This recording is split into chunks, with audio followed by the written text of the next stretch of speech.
New at 10 tonight, a bird of prey clinging to life after it was shot with an arrow. Organizations are working to save that bird, but they're running out of time now. News 4 Tucson's Mark Mangura spoke with those trying to save the hawk. He joins us live now. Mark. John, Angelique, the hawk in the video behind me is a Harris hawk, and as you can see, an arrow is going through it. Now, these birds are federally protected, so this is taken very seriously, but right now, the main focus is saving the bird. It's been at least 3 days since this Harris hawk was shot with the arrow sticking out of it now. I was stunned.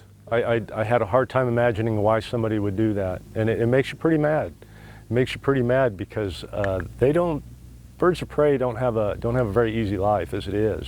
Less than 25% of birds of prey survive in their own environment, and that's before you take into account being shot at, electrocuted from power lines, and other hazards they have to deal with. It makes me sick. It makes me just want to cry.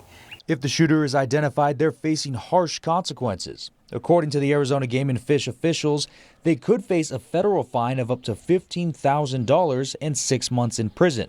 On the state level, a $750 fine and 6 months in prison is possible. Under the Migratory Bird Treaty Act, you can't kill, harass, injure, or otherwise harm a bird like a Harris hawk. The arrow goes through the hawk at a 45-degree angle, according to the Arizona Raptor Center, meaning that the shooter was likely underneath them.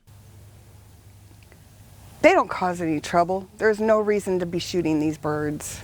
In his 30 years as a falconer, Bob Carson said he's never heard of a hawk being shot with an arrow. There's no practical reason for it. There just is no, if you're not going to eat it, why are you going to shoot it?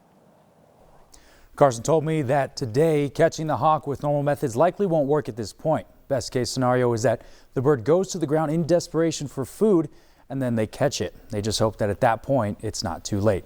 If you have any information, you're asked to call Operation Game Thief. Their number can be found on our website, KVOA.com. In the studio, I'm Mark Mangura, News 4 Tucson. St. Joseph's